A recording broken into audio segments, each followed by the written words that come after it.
Humans have had a close relationship with animals for thousands of years. Scientists agree the domestic dog has been a trusted pet for around 15,000 years. And cats became part of the household from 10,000 years ago. And now it's estimated there are at least 600 million pet cats in the world. Exotic pets have also been kept for thousands of years. It's well documented that the Egyptians kept baboons as pets, and exotic animals kept in the home feature in many ancient texts. In modern times, the keeping of exotic pets has increased. A staggering statistic is that there are more tigers in the US alone than there are in the wild. Animal owners truly believe they are playing a role in preserving the numbers of exotic animals. But on the other side of the debate, there are those who believe it is a cruel practice to keep any animals in captivity. This series explores the issues from both sides, from those who know the dangers, but see the benefits, to others who condemn the keeping of exotic pets. Their stories follow. Mark Colehorse knows his animals. Owner of the traveling zoo, Mark's Ark, and with over 40 species living on his property, he really is a modern-day Noah. From horses to ducks, rabbits to frogs, Mark is an expert on all things cute and cuddly. But Mark also has a curiosity for the dangerous side of animal handling. His pride and joy are some of the world's most hostile predators. I'm going to be getting out Ivy. Ivy is the larger of my two alligators. Really, quite honestly, not knowing what her type of temperament is, and she's quite different than any others that I've ever had. She is not friendly. This is not a normal pet. You guys might want to stand back because she's going to get an avalanche of water. And the way she's presenting right here, she can take a hold of this and bust it easily. I go through a lot of these. You might ask why I do this. And when she is taped, she calms right down. She kind of knows this is a job. What I'm trying to do is get her tail so that I have control. There we go. That's really good. And then I can get her from behind. She is not happy. This is actually easier than it usually goes with her. So once I control her tail and I've got the back of her head, then I can just press her firmly but not harming her down, and then her bite power is very powerful on the way down but not up. Electrical tape only will tape against itself and not on her, so it doesn't pull her skin. She can breathe perfectly fine. And once I have her subdued like this, she can't bite, and she's really of no danger unless she decides she wanted to use her tail. I would feel completely confident in letting a very small child hold her now. And a lot of people are worried about the claws. The nails, they're not very sharp actually, and they really don't serve a whole lot of purpose. They do dig in the mud. At 4 years old, Ivy's still relatively small. But Mark knows the dangers she will pose once she reaches adulthood. It is likely she will grow to 9 feet long and weigh up to 250 pounds. Once she reaches 5 feet, she will be classified as a Class 3 wild animal, and Mark will need to obtain a permit to keep her. Alligators are probably, in my opinion, one of the smarter reptiles. They definitely have anger. She has almost got my fingers. She has got me across the back with her tail. Even for this size, it would feel like somebody taking a very broad belt across your back and just drive it right back. Exclusively found across America's southeast, alligators are some of the most menacing predators in the United States. Growing up to 15 feet and reaching 1,000 pounds, this is not a creature you want to run into unprepared. I've never had dogs or cats when I was a kid. My parents were very tolerant, and I always had exotics. One of my first pets was a spectacled caiman. It was nasty, evil. I really liked it. My dad enjoyed it too. They're fascinating. They're smart, strong. This type of animal's been around longer than dinosaurs. It's a tricky thing to call this a pet. I've known people that have had 12-foot alligators literally in their basement in the large city of Fort Wayne near here with their toddler child that jumps on its back and played with it and pet it. And the animal had free reign of the basement and a pond, a pool. Now that's a bit extreme for me. That won't ever happen. My child never goes near this animal unless it's in my hands and it's secured. This animal can be dangerous. Encounters between humans and alligators are on the increase in the United States. Worldwide, it's estimated that 1,000 people die every year as a result of crocodilian attacks. I have seen her take raw chicken legs and take that bone and just crunch it in half. And I've been bitten by another alligator before, and I thought I was going to lose my thumb. It was an alligator that was about a foot longer than this that I had. And I was in a hurry and a rush to go to a show. And even though he didn't have a temperament like this, he didn't like that hurried pace. He got a hold of my thumb, and the next thing I thought was, there goes my thumb. And he pressed down and bit down so hard, it felt like, I can't imagine the pressure. I thought my thumb was gone. Alligators' teeth break off easily, and Mark's attack left him with a tooth lodged in his hand. They have the strongest bite pressure relative to size of any crocodilian, and Mark was lucky to escape further harm while at the mercy of this wild creature.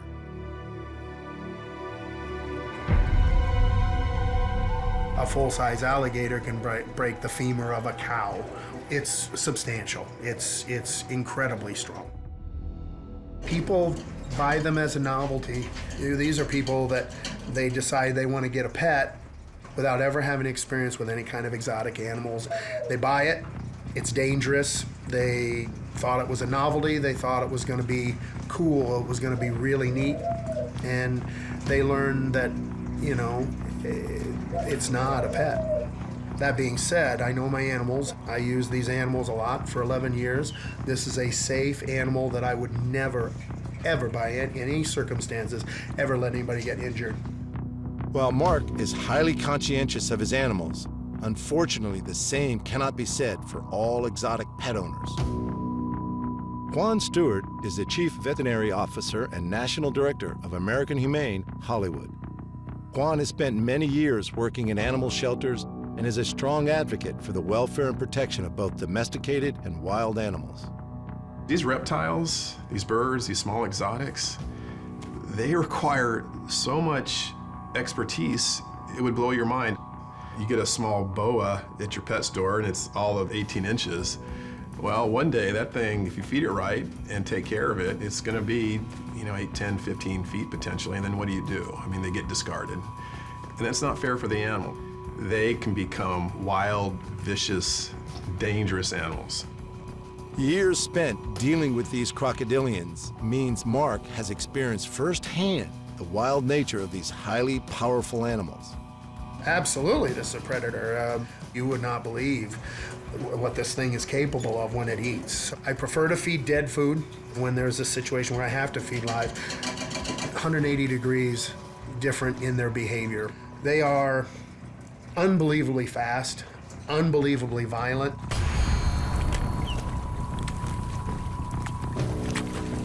When you hear them, killing their prey, and you hear the bones crunch, there's no doubt about it. You just hear it. It's and they want to kill it as quick as possible. They're very efficient, very efficient. When dealing with an alligator, as with any wild predator, caution is key. Returning the alligator to its cage can be a particularly difficult task, and Mark approaches it with precision and care.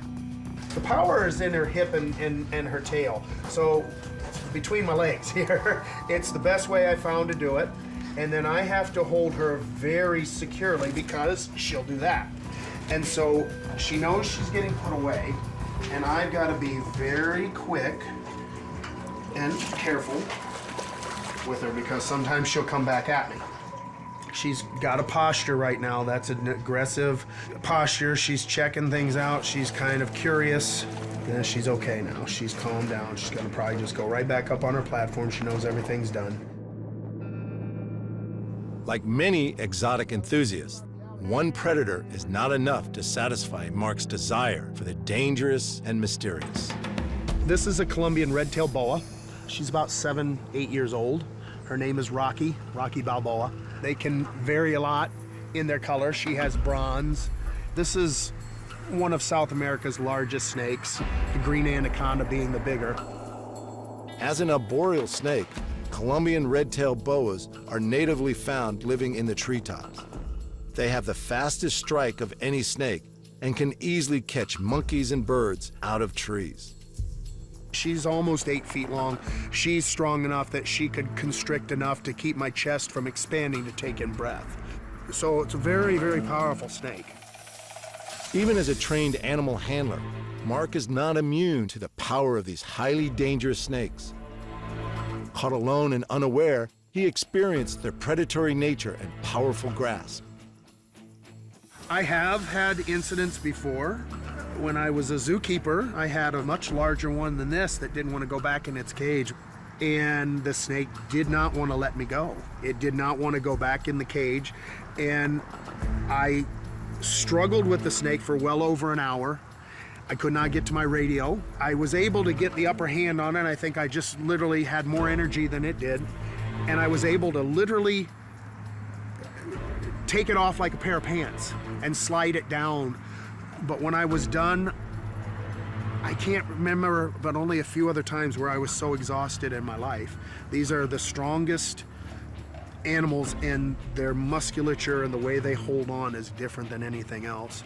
I've been bitten by large snakes like this before, and they're so fast that you don't even realize that you're bitten at first because it's so quick that even your nerve endings don't fire right. Honestly, you think, was I just bitten?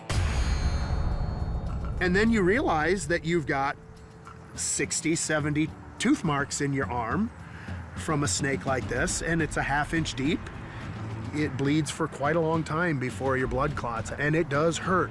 Imagine having 60 hypodermics all in one short, small area. This is not a domesticated or tame animal. You never know when you're gonna have a bad day with that animal. You just have to know the animal. I can kind of tell with my animals when they're not feeling good or anything. She's doing fine. She's having a great time. If she were not, she would be closed up and tight. Perhaps the most widely feared of Mark's collection is his tarantula. While its venom won't kill you, the tarantula's razor-sharp fangs and large hairy body make it infamous around the world. I don't know that I'm gonna be holding her. She just bit into this, and let me tell you what, it was quite something. She just dug her fangs right in that wood. I've held her before, but boy, she just drove them right in. This is a Chilean rose hair tarantula, a very common tarantula available in pet stores. They typically have a reputation as being a really calm spider. This is a female. Females can live a lot longer than males, up to 30 years. Males are short, 7 to 9 years. And I've never been bitten by a tarantula. Don't ever want to. She has ½ inch fangs. The venom, though, is described as being relatively benign. The bite is what hurts. I mean, having ½ inch fangs, 2 of them. And spiders are really soft. But what they do when they bite is they grab really powerful, and they bite and let go. That powerful grab is tremendous. Probably the snake and the spiders are the most fearful animals that I have, that I show. I am not a cat person, a wild cat person, small or large cat, and I'm not a primate person. I am completely against those type of animals. Big cats, primates, they're too smart for their own good, and they're dealing with an animal that matures like a human being, except they're a wild animal. And so when something turns 15 and their testosterone blooms 4 times greater than a human being in an animal that's only 30 or 40 pounds, and you yank the chain around the neck of that animal one too many times and that animal wants to be dominant in a troop, you're in trouble. I worked with primates too long, and they definitely are not a pet. This is something you can control, you can take care of. Primates are not something for everybody, for anybody. Now, normally I would handle spiders a lot easier, more comfortable in this, but she's, like I said, I'm a little more unfamiliar with her. This is not something I've done many times with her. These aren't for everybody, no, no, definitely not.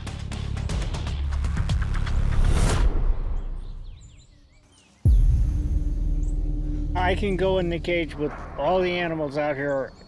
The question is, can I come back out of the cage?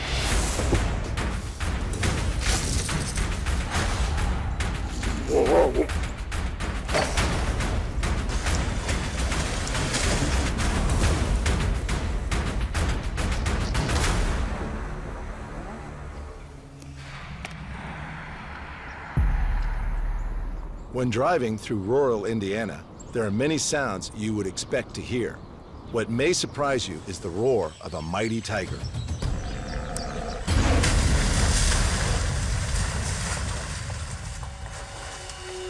Opened in 1991 by Indiana local Joe Taft, the Exotic Feline Rescue Center is a refuge for the abandoned and the abused. Home to over 200 exotic cats across 9 different species. Joe's long-held interest in exotic cats began in his youth. I started with cats in the mid-'60s. I bought an ocelot as a pet for absolutely no good reason. After the ocelot, I had a leopard that I lived with for 19 years, and I lived with her. I mean, she was a pet. She had a big outside enclosure, but she had 3 rooms in the house, and she had the run of my house most of the time. She slept in my bed at night her whole life. And during the winter, she was under the covers with her head out in the pillow. During the summer, she was over on the couch. Joe's attitude towards pet ownership changed after witnessing the mistreatment many of these creatures face in captivity. What we do here puts us in contact with the 98% of the people who have these animals who shouldn't. And very seldom are we in contact with those 2% or maybe even 1% of people who have them that do a good job. In the United States, laws concerning exotic pet ownership are handled at a state level. Indiana laws are considered relatively lenient compared to other states, requiring little more than a permit for exotic pet ownership. Despite this, many owners don't bother with a permit, instead purchasing animals illegally from breeders online. You could find these animals on the internet, and you could get them for $500 or $1,000. And there wasn't much regulation about their interstate movement. Now there are new federal laws in effect that clamp down on the interstate movement of big cats in the pet market. Unfortunately, a USDA permit is easy to come by, and if you have a USDA permit, then you can move the cats back and forth across state lines. On the other hand, there cannot be any money involved in those movements. And frankly, you know that most of the exchanges involving these animals, there is money involved. All of the cats at the center are rescues, arriving from zoos, circuses, breeders, and pet owners around the country. Joe has made it his mission to rescue ill-treated felines and educate the public about these beautiful and mysterious animals. A lot of these cats come here poorly nourished. You get an animal like this in a little cage and upset, and he snaps at something, they'll break their teeth off. So cats would come to us with big grooves cut in their teeth right at the base, and then it wouldn't take a lot of impact with something just to snap those teeth off. Although I've certainly seen upset tigers hit steel bars and teeth just break. Many of Joe's rescues arrive in cages not suitable for their size. With over 25 years on the job, Joe has seen firsthand how mistreatment can have long-term physical and psychological effects on these majestic creatures. These were circus lions. When the guy that owned these retired from the circus, he wheeled 9 big cats into his barn in circus wheel cages, and that's where they spent the next 10 years. 6 years into that, he bought another tiger and put her in a 5x7 cage, and she lived in that for 4 years in that barn. Finally, the USDA decided that it was time to quit patting this guy in the head, and they called me one morning and said, "We have 10 big cats up here. We want you to take 8 of them and crate the other 2 for another facility." We did it the next day in a blizzard, 2.5 feet of snow. These guys could barely walk when they got here. They were here for a month before they first tried to run, and then they just fell over. The guy that had these lions certainly didn't give a damn about them. But they're doing much better now. It's no fault of Joe's that some of his animals arrive displaying the physical scars of previous neglect. Zozo. She walks in a circle because for 4 years she was in a cage that was 5 foot by 7 foot. And she didn't have the ability to walk anywhere else. Years of mistreatment can also have significant behavioral effects on the predator, with many of the felines arriving depressed, anxious, and overly aggressive. I don't do things that would make me afraid. You know, after working with big cats for over 50 years, I know the things that people do that are scary. And one of my serious goals is to be able to do this again tomorrow. So you can't do that if they hurt you. Huh, come here. Hi. I mean, she's as sweet as can be, but she is full of energy, and she would certainly break me. Even with the protection of a fence, Joe knows never to let your guard down around these vicious predators, especially when they're hungry. The oldest tiger that's ever been here was 26 when she died. And sometimes we blame that on what she ate before she came here, which was a 17-year-old girl. Court documents described the tigers as, quote, extraordinarily hungry, unquote. We didn't get them for 2 years after the incident, and they were still extraordinarily hungry.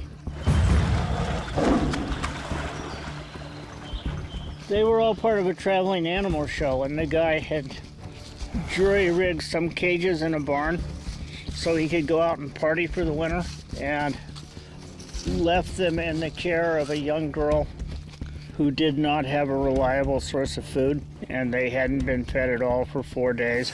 And she went in the barn and took her teenage friend in with her. But the court transcripts say that the keeper girl, who didn't have the experience to be a keeper to begin with, went up to the cage where these hungry tigers were with a hose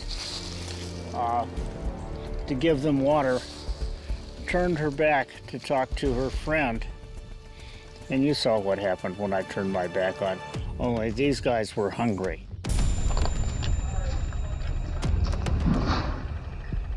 And the tigers reached out and grabbed her and pulled her back to the fence. And her teenage friend ran up to try and save her. And they grabbed her friend's arm and pulled it off and ran off and ate it. And the girl died on the floor. Sadly, this shocking attack is not an isolated incident. Since 1990, more than 300 dangerous events involving big cats have occurred, resulting in the deaths of 4 children and 16 adults.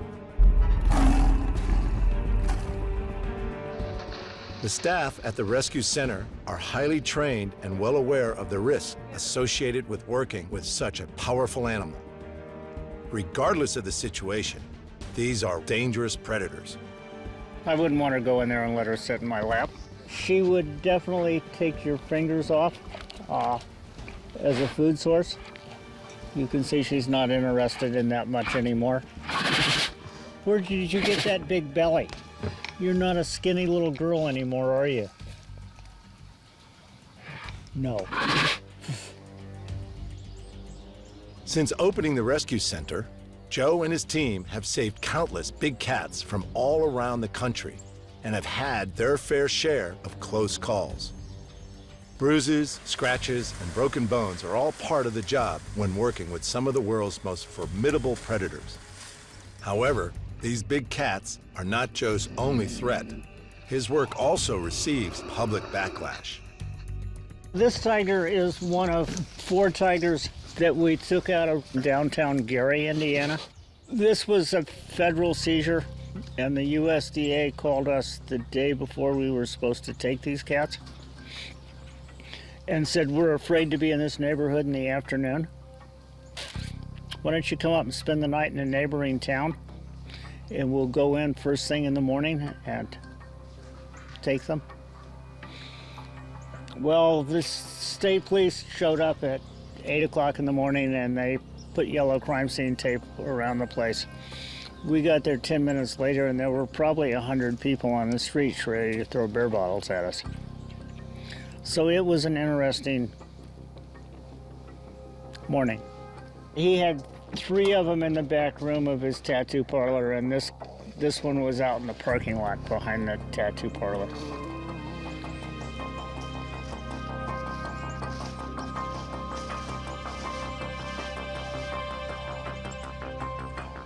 Look at his claws now. See those claws?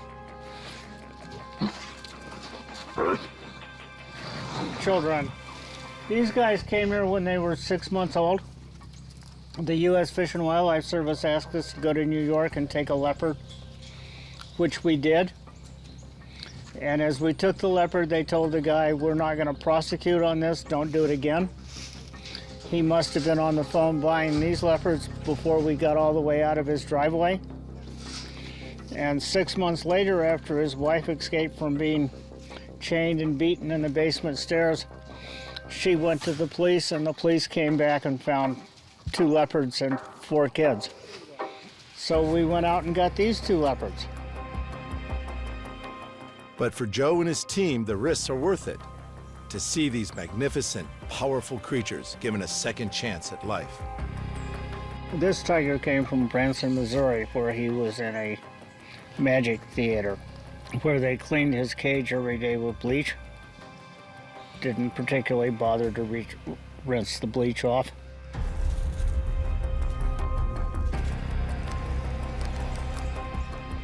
In many cases, the effects of long-term neglect continue to manifest themselves even years later. He had bleach burns on all of his feet. He could barely stand up. See how he still holds that 1 foot up?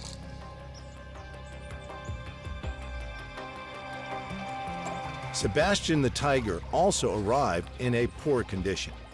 A detached retina meant he was in constant pain and in need of an urgent operation.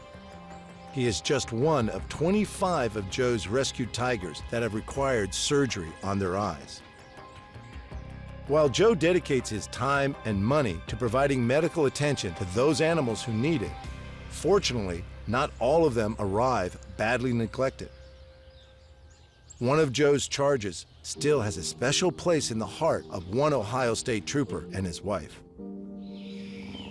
She came from an Ohio State trooper who had encountered her as a sick and injured cub. And then he took her home, and he and his wife nursed this animal back to health and kept her for 9 years. Ohio was one of the states that had no regulations about the keeping of wild animals. And then Ohio passed some incredibly knee-jerk regulations. And as a result of those regulations, this state patrolman was forced to give this animal up. On October 18, 2011, Ohio resident Terry Thompson let loose his vast collection of exotic animals in the streets of Zanesville. 56 animals, including black bears, mountain lions, Bengal tigers, wolves, and leopards roam the streets, terrifying residents. Shortly after, state legislation was changed, making the private ownership of wild animals and restricted snakes increasingly difficult. Even before I came into the legislature, there were some issues at hand with wild animals. You know, they got talked about, but then after a couple months, it kind of went away. We wanted to make more than just a motion with this. We wanted to actually implement something and get something moving. And when we looked at this legislation, we wanted to be different than any other state. Everyone said, well, look at the other states and look what they're doing around you. We didn't want to do it that way. We wanted to make this Ohio, and we were going to stand and make it Ohio law. And that's how we wanted to do it. We didn't want to base any of the legislation off what other states were doing. We went over to get the cat. He lived way out in the country. We had a hard time finding him. When we finally found the house, there was a state police car out in front, and I thought, we're too late, there's been trouble. But as it turned out, he was the owner. Of all the cats that we have here that had been privately owned, this officer and his wife are the only people who come to visit, and they come every few months. Considering the number of cougars in this country, the number of people who are hurt or killed by cougars is minuscule. You have to really trigger one of these animals to come after you. Most people that are attacked by cougars don't know there's a cougar there. I mean, if you're jogging down a mountain trail or mountain biking, you can go by one and trigger all of their chase instincts, and they will chase you. While many of these owners have good intentions, according to Joe, a lack of understanding about how to properly care for the wild animals often results in mistreatment and neglect. You know, there are people who have these animals, people in private hands, who take incredibly good care of them. And I'm not against that. I'm against poor care. I'm against incompetent ownership. Indiana, I think, has some pretty reasonable state regulations. If you can acquire one of these animals legally and you can jump through some hoops, you can get a permit to keep one in Indiana. So, you know, in that regard, we're certainly not in favor of seeing them, you know, for sale in your local pet store. But there are people that take good care of them, and I'm not in favor of seeing them taken away from them either. We're making a difference for one animal at a time. We're not making a political statement. We're not saying that people should or should not have these animals.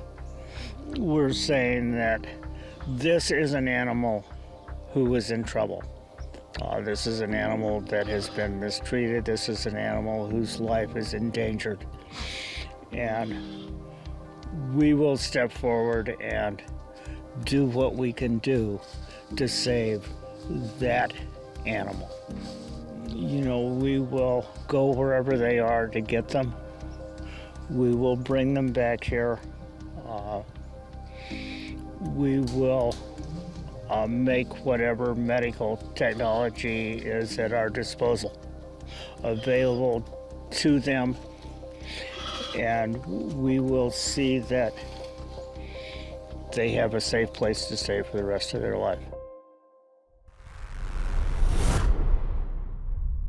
You will get hurt.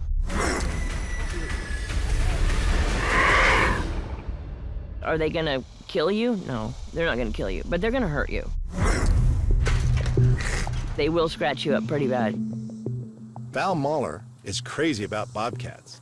Since opening the National Bobcat Rescue and Research Center in 2008, her life has been devoted to protecting and studying the often misunderstood predator. I've worked in the animal business my entire life. I've been a wildlife biologist, moved out here to do something completely different and fell into bobcats because that was what was booming at the time that there was no one else out here.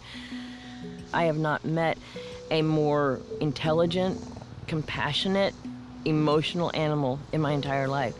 Bobcats, in comparison to their body size, have the largest brain of any of the felines. It doesn't matter if it's wild or if it's one that's been raised in captivity. They all have this deep emotional bond with each other or with their human people. If they're a pet, they develop a deep emotional bond. Val's bobcats have developed this bond and show their affection by rubbing their glands on her and marking their scent. Oh, you're gonna squish me. You're gonna squish me. Headbutting and mouth-to-mouth contact are also believed to be the ultimate displays of affection. You're fat. You're fat boy. No. Normally the difference in the marking and the affection, she will rub her head up against like this. This is more of affection, and then she'll lick my nose a lot and hold it with her teeth. Oh, no. Oh, no. That's Dalton.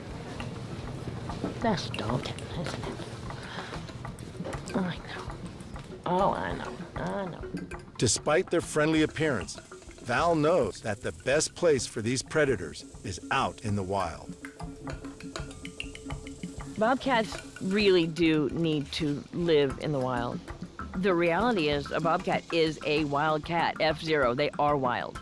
And so to put a wild animal, even if it's affectionate, even if it loves you as a cub, to put it into a pet environment is really just, it's just not,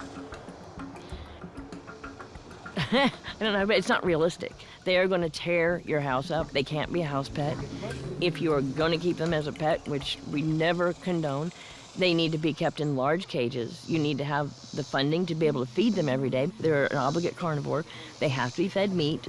If you go to the grocery store and buy food, you have to use supplements to supplement that so it gives them the appropriate minerals and vitamins. So understanding what kind of animal they are, what the responsibility is to them as an emotional animal, that you cannot just leave, you can't go on a vacation and leave them behind. Val's bobcats remain highly territorial, and their unpredictable and ultimately wild nature make even the calmest of bobcats a dangerous choice of pet.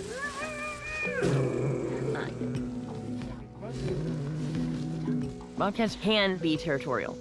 They can become food aggressive. When they have food that they want, that they think you might get from them, or when they have your phone or your keys and you want them, they're gonna hurt you. They have the ability to hurt.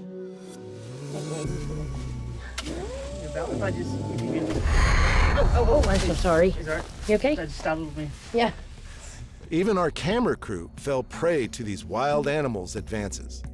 If you're down at the same level with them, or if they're up at eye level on a fence, the first thing they're going to do is jump at you, and they will pat you really quickly with their feet. They just go pop, pop, pop, pop, pop, pop, and your face will bleed a lot. So it's a warning. If you cross that line a second time, then that's when they use teeth, and teeth is where that begins to get more dangerous. Oh, it's my nose. It's my nose. I love you. Bobcats have been known to attack household pets, including rabbits, cats, and dogs. You're a great hairdresser.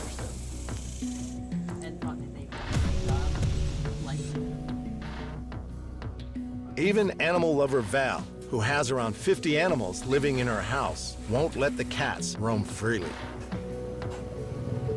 I would absolutely not keep a bobcat running around my house. To me, that would be insane. I have over 70 on the property. I have my choice of every personality and every, the extremes, one end to the other, from the sweetest to the craziest. And there's not one on this property that I would comfortably put into my house. Bobcats are nocturnal and primarily hunt under the cover of night. With a diet consisting of small and medium-sized mammals, this fierce predator will first stalk its prey before striking with razor-sharp precision, cutting the spinal cord of its unsuspecting victim. Val considers that the urbanization of traditional rural areas has, in fact, provided an almost ideal hunting ground for the bobcat.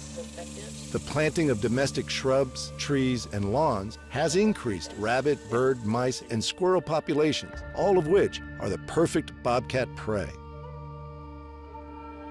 Bobcats are also known to kill prey much bigger than themselves, and while they often hunt by stealth, they can deliver a death blow with a leaping pounce that can cover 10 feet.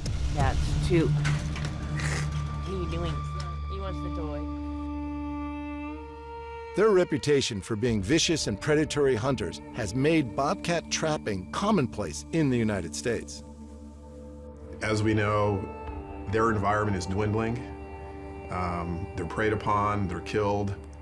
So it's not the most friendly place for them outside of the borders or the safe walls of private ownership or animal company ownership. Bobcats are common throughout North America and are found in a range of diverse habitats. They adapt well to many different living conditions and can be found in forests, swamps, and deserts. In the last 10 years, their urban population has also increased significantly. When we talk about an urban bobcat, we're talking about an animal that has adapted to live in the urban environment. There are 12 and questionably 13 subspecies of bobcats. The science is still outstanding on it. The smallest of the subspecies are down here south in Texas along the southern borders and in Mexico. And as you go north, they get larger. We have been doing the science on bobcats here for 20 years. We have learned more about them in the past 20 years, probably than anybody has ever known about them. A lot of interesting things went on, particularly, again, with the urban bobcats, because they're almost a new species. They're a completely different animal than the rural bobcats. I can't stand it. They smell like other cats. I know. It's a matriarchal society in the urban environment. The girls are in charge. The boys generally are really submissive to them. When you see two bobcats fighting, it's largely the females. Bobcats live a solitary lifestyle, only interacting with others of their kind during breeding season each winter. They are territorial, and run-ins at the wrong time of year are often violent.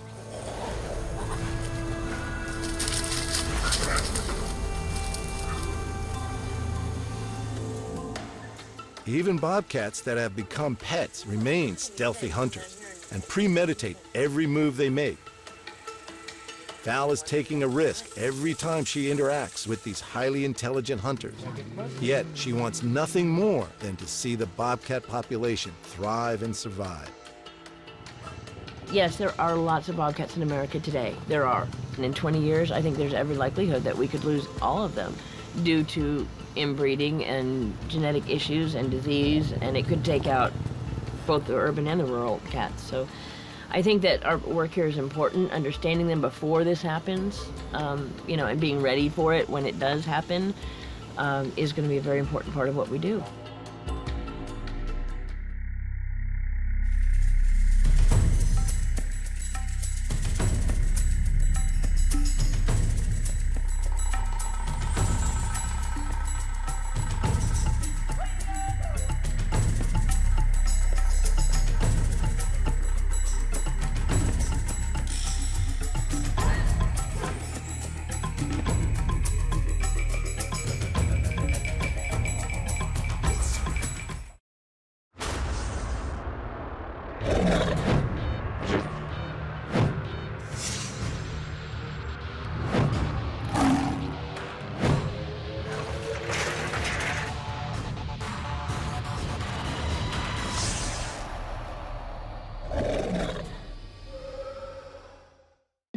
Humans have had a close relationship with animals for thousands of years. Scientists agree the domestic dog has been a trusted pet for around 15,000 years. And cats became part of the household from 10,000 years ago. And now it's estimated there are at least 600 million pet cats in the world. Exotic pets have also been kept for thousands of years. It's well documented that the Egyptians kept baboons as pets, and exotic animals kept in the home feature in many ancient texts. In modern times, the keeping of exotic pets has increased. A staggering statistic is that there are more tigers in the U.S. alone than there are in the wild. Animal owners truly believe they are playing a role in preserving the numbers of exotic animals. But on the other side of the debate, there are those who believe it is a cruel practice to keep any animals in captivity. This series explores the issues from both sides, from those who know the dangers, but see the benefits, to others who condemn the keeping of exotic pets. Their stories follow.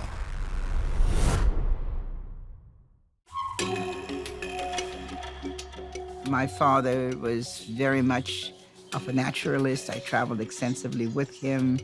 My preference of a boat is to be in the middle of nowhere. I like the outdoors. I like animals. I like to live amongst them. Martine Colette grew up surrounded by wild and exotic animals. As a child, she spent time on safaris in catching camps that trapped animals for zoos around the world. As an adult, she decided that helping animals would be her life's calling. In the 1960s, Martine was a successful Hollywood costume designer.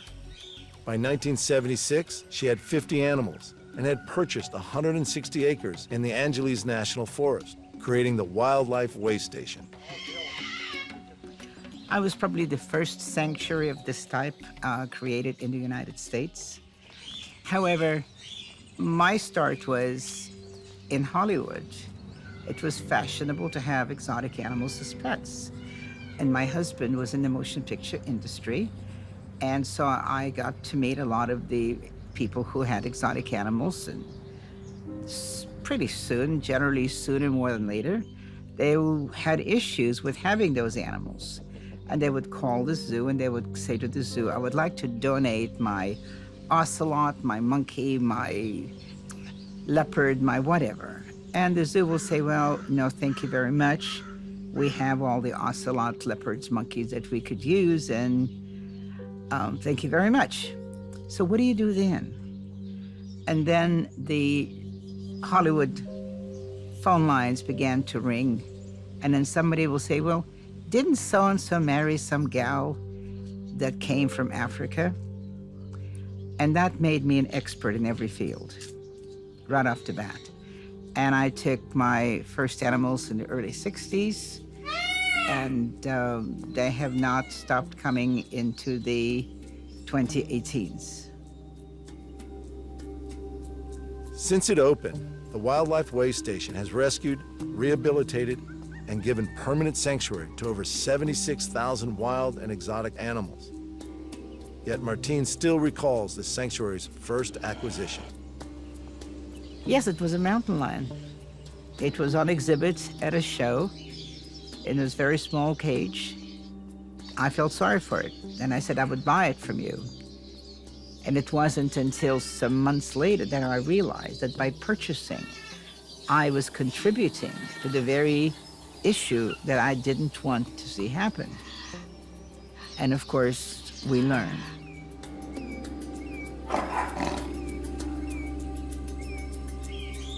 Four decades later, Martine has won many awards and accolades, and Wildlife Way Station is home to more than 400 wild and exotic animals. Still, Martine considers improving the lives of the animals to be her greatest achievement. Being able to make a difference for however length of time to the quality of life for the animals. Animal care is always the most important thing. Animals require everything we require: food and shelter, and an opportunity to raise young, and an opportunity to be able to move, and an opportunity to be able to live a life for which they were designed to live a life. And being somebody's pet in a household is not necessarily giving them that. I'm not going to say a blanket statement that all pet owners are bad people. They're not. But when you look at the amount of unwanted animals that are exotic animals, you sort of have to say and ask yourself, maybe you should take a piece of the Hippocratic Oath. First, do no harm. And I'll give you some examples. You buy a baby monkey, and it's the cutest thing in the world. I tell people, don't buy a baby monkey. Have a baby. They'll leave home sooner. You'll have less responsibility. Because while it's a baby, it's amazing. And it's all yours, and it requires you. When it grows up, it becomes a mature animal. Instincts kick in. Reproduction desires kick in. A man who owns a female macaque is fine until he brings in a girlfriend. And the girlfriend now has to compete with this macaque. The macaque doesn't understand that there is a problem. So sooner or later, it bites the girlfriend, then it has to be quarantined or it'll be taken away by the authorities, and the man then has a choice. You choose a girlfriend or you choose the monkey. I recommend they choose the monkey. I am not against the people, I'm pro-monkey. I want the monkeys to have a chance to be who they are and live a life that they're supposed to live. Martine aims to provide the animals with a habitat and lifestyle that is as close as possible to life in the wild. But where many sanctuaries are non-contact, Martine doesn't discourage human interaction. I believe captive animals should have human friends because they're never going to go out in the wild. And this is a controversial subject. Some people don't believe it. Some people do. I happen to believe it. I like the animals trusting us. When I want to look in somebody's ears, I want to be able to have them come over. I want to look at their ears. I want them to open their mouth for me. I want to see the rear end. I want to be able to give them a hand injection if I need to. I want them to be comfortable enough so that we don't have to tranquilize them as many times to do some basic performances that need to be done. Those basic performances are usually carried out by the way station's resident vet, Rebecca. I feel incredibly privileged that I get to go to work every day and, see the tigers. If I have a bad day, I can go and visit with the lions. To me, it's a privilege to get to work on them. But it's also constantly stimulating. Intellectually, working at the way station is physically stimulating. It's a lot of climbing and hanging off of things and working outside in this environment. So it's fun and different every day. I have two favorites right now. Bolero, who's our big male lion. He's wonderful. Although he marked me in the face not that long ago. I walked over there with my coffee cup because I go say hi to him in the morning, and he was snuggling at the fence with me, mooing, and then he just turned around and got me in the face and the coffee, and I was offended, and he turned around. Bolero, and then we have an elderly hyena named Gulliver, who is has chronic heart disease, and in the wild, hyenas usually only live about 10, maybe 15 years, but in captivity, we keep them well into their 20s, sometimes into their 30s. And we almost lost him a couple years ago, and we hand-fed him several times a day for months thereafter when he was not eating and facing death. And so I just got to where coming out and sitting there and scratching him, he's pretty special. This place has a unique history. And I like the idea, from a veterinary perspective, my mandate's very clear. We're not breeding, we're not exhibiting, we're not selling. I need to keep them healthy and give them a good quality of life while they're here. And that means I have carte blanche to do what they need. And as a vet, that's what you want. Much of Rebecca's work needs to be carried out with the animals under a general anesthetic. After all, the Wildlife Way Station's residents are dangerous wild animals, and incidents at sanctuaries are common. In 2013, an employee at Joe Exotic's Greater Wynnewood Wildlife Park lost a hand in an incident with a tiger. In the same year, an intern was killed by a lion at a sanctuary in California. And in 2016, an employee was attacked by a crocodile in an Australian wildlife sanctuary. As you'd expect, Martine has strong feelings about exotic pets. A lot of people like to keep reptiles. And by and large, reptiles can make excellent pets. They can. There are things like ferrets, and they're very playful and they enjoy and they have a wonderful time. So yes, there are smaller animals that make great pets, but it can't scare the neighbors. It shouldn't be able to eat the people. It shouldn't require such care that you are being cruel to this animal. The animal has to get something from it for their own life. It's got to be good for both parties. And yes, I know there are wonderful pet owners in the world. There are. But when you look at a whole, when you look at the entire animal welfare, again, I go back to my Hippocratic oath, first do no harm. And if you cannot guarantee that every animal is going to be well and happy, then you probably shouldn't do it. Although Martine is against keeping wild animals in captivity, she's realistic about the possible benefits of captive animals. This is a very difficult argument, and there's lots of pros and cons, and it depends who you talk to. I find that most people, unless they have seen something, smelled something, touched something, felt something, basically it's not in their world and it doesn't mean a lot to them. I think children need to see the wonder and the magnificence of animals. They need to be able to connect to animals some way. And I know a lot of people will say, yes, but there is films and there is pictures and there is books. It's not the same. There are pictures of apples and there are pictures of trees, but it's not the same as an apple and a tree. So I don't know what the future is going to bring, but for the sake of the animals, I think for people to care about something, for them to protect the animals, they need to care about the animals. And to care about the animals, they need to be able to relate to these animals. They need to be able to identify with them. They must have some connection. Otherwise, why would they care? So I think it's important that we always maintain a connection with wildlife as well as domestic life. Whether that be wild animal parks, or whether that'll be zoos, or whether that'll be some other arena they will yet to be developed. But I think people need that. And after 40 years in animal rescue, Martine also applies her pragmatic attitude to the future of facilities like hers. Ideally, all of us should be striving towards putting ourselves out of business, ideally. But then there is the real. And I'm not sure it's going to happen in my lifetime. Perhaps it will, but I doubt it. I would never want to see a world without animals. I would never want to see a world where children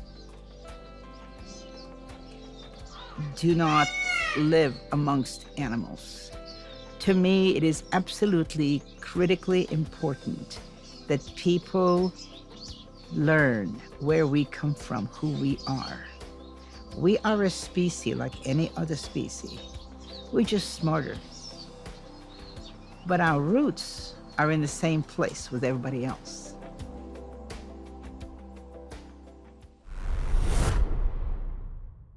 The moment I met Allie, the moment I met Allie and the moment we started rolling around and hugging and playing and this and that, I knew that I don't want to be an orthopedic surgeon. I want to be whatever this is. I want to do this. Bob Ingersoll never realized his ambition of becoming an orthopedic surgeon. And Allie would turn out to be the chimp that changed his life. Allie was the older brother of a chimpanzee named Nim Chimpsky. In 1973, 2-week-old Nim was given to a family to be raised as a human. The story of the controversial experiment was told in the 2011 documentary, Project Nim. Way to be a good boy.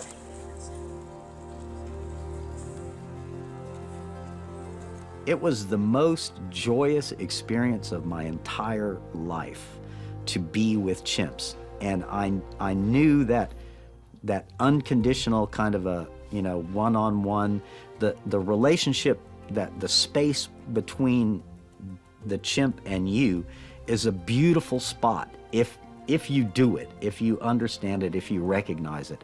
And I did pretty much immediately. And it was something that I didn't want to give up. And here I am 40 years later. I became a primatologist, and I have a master's degree in primatology from the University of Oklahoma under the psych department, and an undergraduate degree in psychology. The experiment, involving Nim and several other chimps, set out to explore the concept that only humans use language. The chimps were all taught American Sign Language. The chimps involved were more than just pets. They were raised as human members of the family, taking pet ownership to a different level entirely. I saw them as my friends immediately. I mean, I interacted with Allie on the first day as if he were gonna be my friend forever, just like a human friend, no different. And it surprised me, because I thought it would be like a dog or a cat, or, it wouldn't be like it was. And I can't explain that to you. Chimps engage you in a way that you're engaging me, and that I'm engaging you. The Nim project drew a lot of criticism. Much of it centered around the way head researcher Herb Terrace saw Nim and his fellow primate participants. He lived a hard life, and he got bounced around a lot, and he was looked at by the people of powers that be as the subject of a scientific experiment, as Herb Terrace says in the film. He never saw him as anything other, and this is a quote directly from him, anything other than the subject of a scientific experiment. I thought that was fairly arrogant of him. Scientists' understanding of chimpanzees and of animals in general at that time was still emerging. Knowing what he does today, Bob would have done some things differently. We've come a long way in the last 30 or 40 years in terms of animal behavior. We know they think, they plan, they feel, they have emotions that are very similar to ours in their context, but you don't know what's going on in the back of my head any more than we know what's going on in their head, and we can't think for them. Bob was involved in previous similar projects with chimpanzees at the University of Oklahoma, working with Washoe, who in 1966 became the first chimp to be taught to sign. I worked with Washoe and Allie and several other chimpanzees over the course of the time I was at the University of Oklahoma. I saw myself as a scientist and someone who was interested in finding out about chimpanzee behavior. It didn't occur to me that captive animals have baggage that really kind of transcends that ability to collect data that isn't tainted by captivity. Chimpanzees are unique in the animal kingdom. They're as intelligent as a 5 or 6-year-old human and capable of abstract thinking and planning. This often leads humans to forget that they are still wild animals, including some of the humans involved in Project Nim. It was one of those baptism by fire. If you can do it, you do it, and you're good at it. And if you can't, you're weeded out fairly quickly. I mean, lots of people worked out there briefly and got bitten or got scared or realized it wasn't for them, or chimps are stinky and they smell like chimp poop and this and that. The average chimp is 5 times as strong as a human, and many people have been severely injured in attacks by chimps. Although Bob and his human colleagues were somewhat naive to the dangers at the time, there was never a serious incident. No, Nim never once bit me. He occasionally came close, like rolling in rough and tumble play, but I knew when to slow it down and when to go, hey, Nim, hey, buddy, and then calm him down and, hey, you don't want to bite me, and my method is not, because I'm obviously not a big guy, my method was, you don't want to disappoint me. And that worked for me, and so I was one step ahead of that. I don't want him to react or do something that he would not want to have done, but sometimes they just don't have the cortical control that humans do. And so in the heat of play, there might be a situation where he goes a little bit further than he should. So I could read that. But he never intentionally ever tried to bite me or attack me or any of that. No, we were buddies. And that's not always the case with all chimps, but Nim was a special chimp to me, and I think I was a special person to him.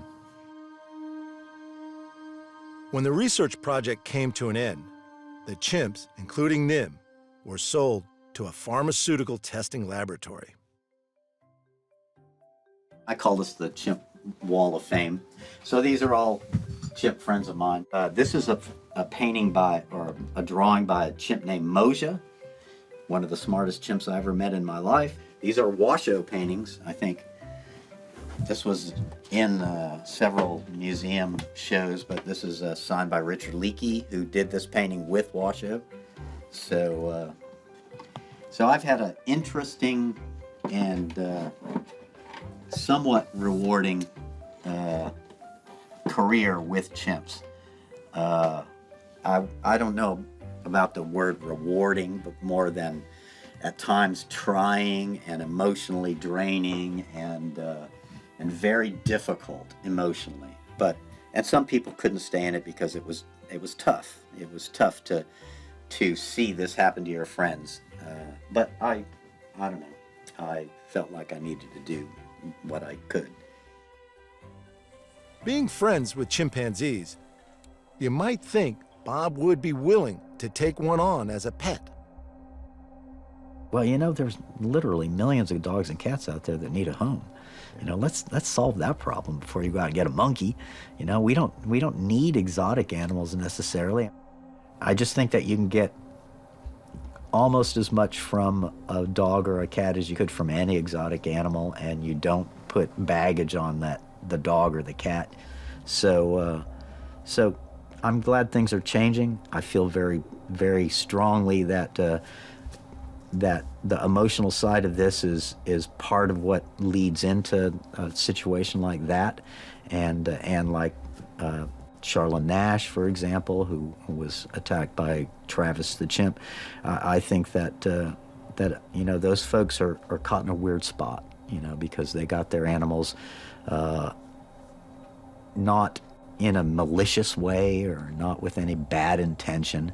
They just didn't know and were misled by a breeder or someone who gave them the animal, and then they found out that, oh no, that monkey loves me but not my grandkid, and that puts people in danger. I mean, capuchin monkeys, as little as they are, they can put a big hole in you.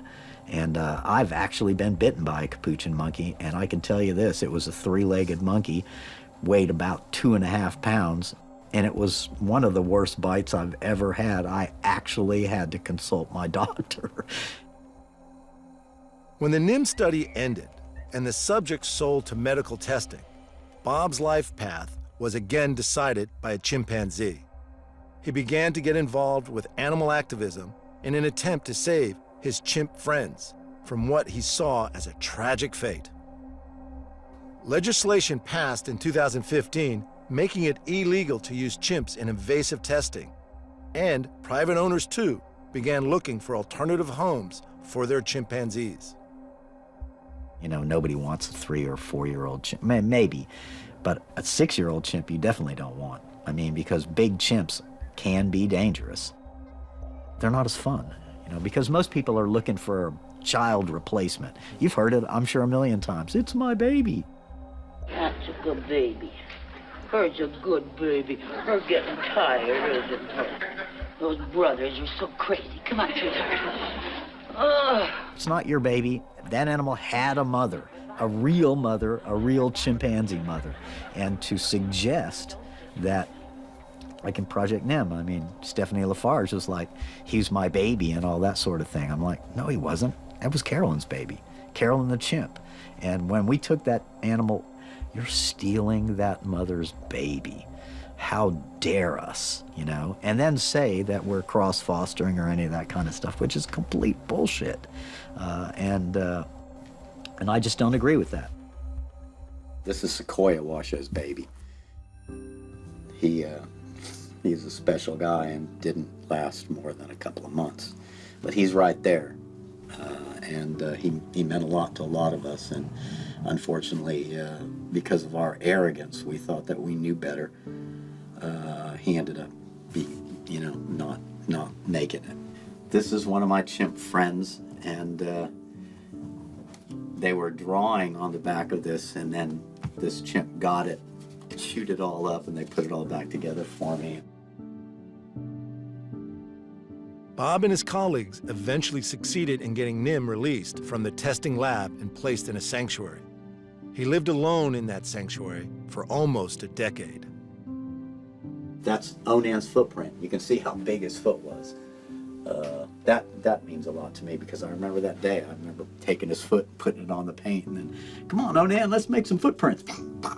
You know, so back when I hadn't come to the spot where I am now. I mean, like, here's Moja holding a camera, very similar to yours. And she was a great photographer, actually. She knew how the camera worked and all that. Nim had a Polaroid, so we would let him take, my idea was that we were gonna let Nim take pictures of his favorite places and then place them on a map or whatever, and on the floor of his enclosure, and then we would also have a book, and we would figure out exactly, because planning and that sort of thing in the 70s was not, not something that we knew or understood much about in terms of chimps. So I thought, well, he wants to go to a certain place. Let's see if he can tell me where he wants to go in pictures and sign and all that, cognitive mapping and that sort of thing. But then the ethical issues started to creep in, and I started to realize that's really silly. Nim eventually lived out his life with some of his chimp companions, and he died of heart failure at the age of 26. Bob maintained contact with him whenever he was able. I feel that I am a lucky guy to have had this kind of experience in my life, and that not very many people get to interact with chimps on that level. And one day, maybe 200 years from now, people will look back at this and see me and understand exactly why I did it, because maybe all these problems will be solved and chimps will be, in the wild and, still there if the planet exists at all in 200 years. And they'll look back and go, wow, that guy was one of the last people to ever get to interact with chimps on that level. Not that I'm proud of that, because if I could go back now, I would probably, if I were God, I would go back and stop importation of chimps at all into any country and all that sort of thing, but I'm not. In the 60s and 70s and 80s, when there wasn't a moratorium on breeding and that sort of thing, now we're pretty aware of, because captivity is the enemy. I mean, for all exotic animals. I mean, you take them out of the context that they should be in and put them into a cage, that changes that animal profoundly.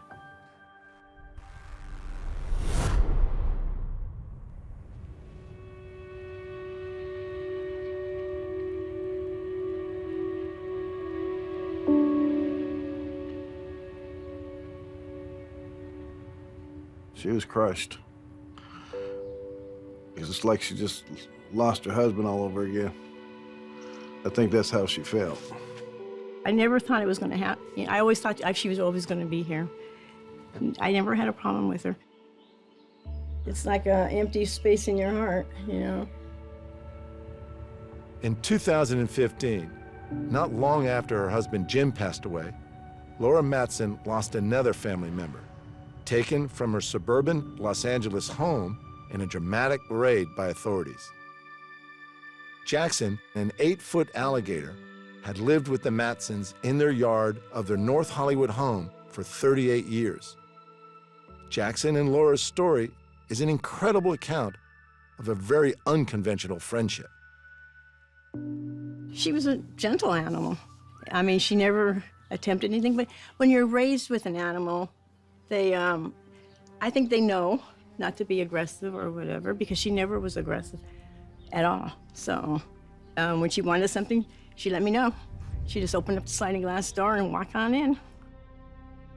Listening to Laura, it's easy to forget that she's talking about an alligator, a 300-pound apex predator that could easily kill her. I would take her in my bedroom at night if I could, you know, but that would, someone told me to get a man. So. Laura comes from a large family, and while she was struggling with losing her companion, Brother Ron offered unwavering support. He too had formed a strong bond with Jackson, the alligator. Oh, I loved her. Good animal. I was aware, so you got to stay aware. I mean, it's an alligator. And we were just used to it. You know, coming out, getting into the pen, doing what we had to do as far as cleaning the pen and feeding the alligator was an everyday thing for us. But while Jackson wasn't Laura's first unusual pet, Ron has never kept any exotic animals. My sister, no. She's got every animal. All I had to do was walk across the street. A little dog named Herbie. And rats. Well, that's because my husband had a boa constrictor, and I had to save the rat. And then, of course, he populated. I had a raccoon and a quail. So I had a beaver. But I had to give the beaver back. But and a groundhog, or one of those things underneath the ground in Thousand Oaks. Well, he was so cute, you know. But they need special places. So now I'm thinking, no, a beaver. Everybody's trees are missing.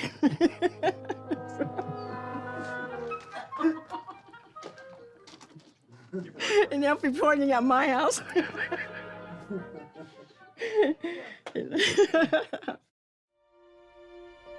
It was Laura's husband, Jim, who first brought Jackson home in 1977.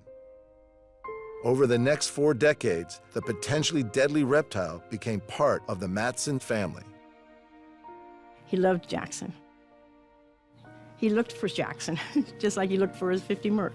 You know? So it took him a long time to find him. He first found a caiman, which is like an alligator, but he was mean. So he ended up getting Jackson. This is where Jackson lived for 38 years. Well, the first couple of years she lived in the house. Well, she was in the bathroom, in the bathtub, and she loved the water. She would get out, and finally when she was starting getting out more and more and more and going out to the bathroom door, that's when we decided to give her her own little thing out here. So, and she loved it out here, I think. Most animal experts agree that reptiles barely recognize their owners, let alone form emotional attachments. But Jackson seems to have been an exception. I think she really missed my husband after he passed, because I would see her, she almost went into depression. I thought, Ronnie, something's wrong with her. You know, she's not coming out, something's wrong. And so he'd go in there, no, she's okay. She growled. But she was in there for a long period of time. She didn't come out. I don't know if they sensed something, but she changed a little bit because he wasn't there every day. After Jim passed away, Laura continued to care for Jackson. Although she did try unsuccessfully to rehome their immense pet, to Laura, Jackson was a placid animal who never showed any signs of aggression. Not even towards her own pet cats, one of whom still lives with her. They're not predators. I'm sure if they're out in the wild and they're hungry, of course they're predators. When they're well fed, they're a beautiful animal. Laura may have thought Jackson to be a beautiful animal, But how did her neighbors feel about living so near to a dangerous predator? Everybody knew about her, so even the neighbors across the street, everybody knew about her. Everybody wanted pictures of her. Once they saw her, they were fine. No one ever went and turned me in or turned us in all those years. Jackson was not a secret. And for some reason, I didn't think she needed to be a secret. While most of Laura's neighbors felt safe enough having Jackson nearby, not everyone would be happy living next door to an alligator. Best known for her role as Mary Ann on the classic TV sitcom Gilligan's Island, Dawn Wells is one North Hollywood resident who wouldn't want a prehistoric predator in her neighborhood. I'd move. I'd sell my house and move. I don't think I could talk him out of it. Remember the little ones that you used to get? Maybe you are from America, but you used to circus. You used to get little tiny alligators and you take them home. Really? In a circus, yes. Yes, little turtles and little alligators, and people would put them in their bathtubs. I don't know if they ever grew up. I don't know if they died because they weren't in their habitat, which is awful. But yes, you used to be able to take a little alligator home. Jackson the alligator had lived peacefully in the Matson suburban backyard for more than 30 years without incident and without being reported, until a man passing the home saw Jackson and reported her presence to the authorities. Ron, recognizing the danger to his sister and her pet, confronted him. I didn't handle that part too well. You know, he did what he had to do because he thought he was saving the community. I don't know how he really ended up back here in the backyard, but he did. She got a broken heart. He must have got some type of satisfaction from it. But, No, someone I didn't even ever knew. He didn't even live in the neighborhood. He went up my driveway and he saw Jackson, and he was right on the phone immediately. I can't believe anybody could keep an alligator. You couldn't train an alligator to be a pet. If he wants to eat you, he's going to eat you. 2 days later, authorities visited Laura's house, trying to confirm Jackson's presence and to make arrangements for her removal. But their first visit to Laura's home saw them leave empty-handed. the second day, I started seeing them kind of trying to come over this wall over here. Then they tried to come over this wall, but I stopped both of them. They have to have a warrant. You can't just come on somebody's property without a warrant. How I noticed it wasn't good for us is because they had a car here, here, and on the corner, so like I told my sister, it's over. Okay, so I already knew this was the day, which ended up not being the day. They couldn't find Jackson when they came in here. So 3 months later, I said, I think we should do something quickly because they're gonna come back. The report about Jackson claimed that Laura had been feeding her feral cats, and even some neighborhood cats had gone missing. When authorities canvassed the suburb, only 11 reports of missing pets were recorded over the previous 40 years. Never aggressive, never.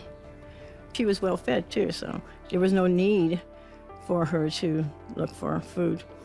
And plus she was picky. She only liked chicken hot dogs. I tried to give her fish, I tried to give her other stuff, no way. She just threw it out of her mouth.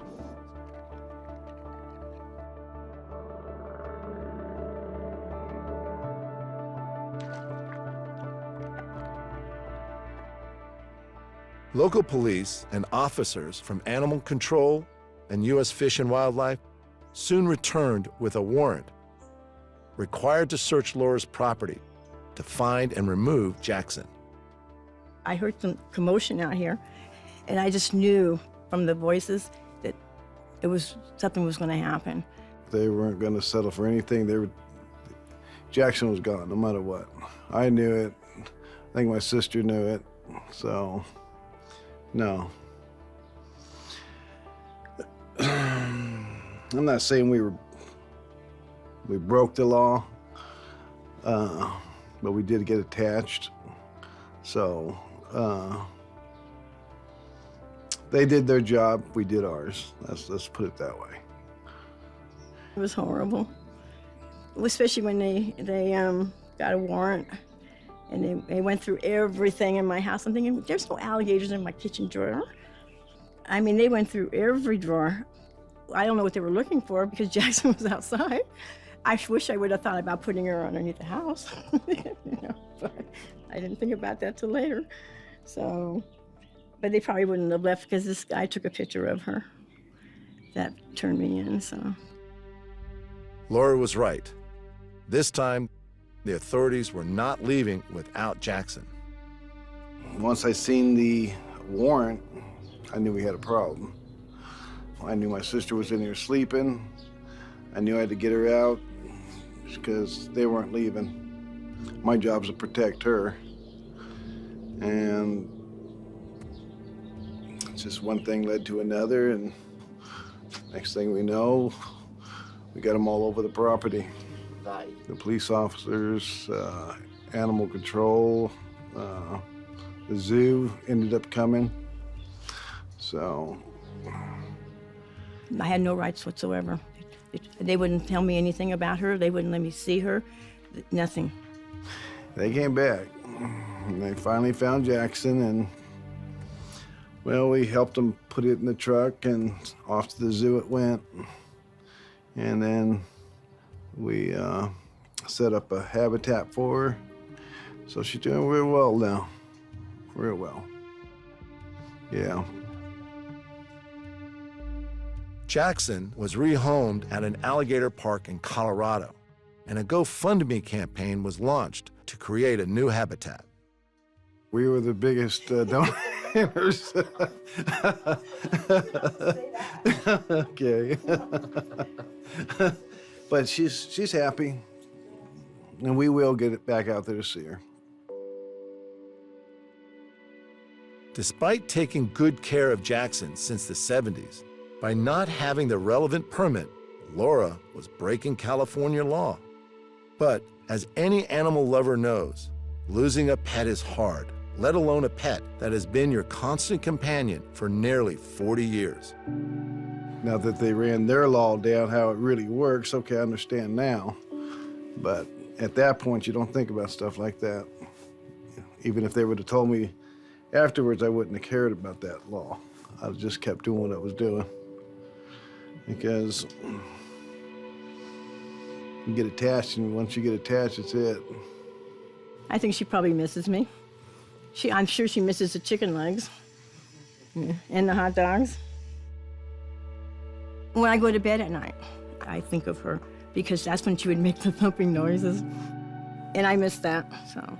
But I'm glad where she's at. She's in a beautiful place, so.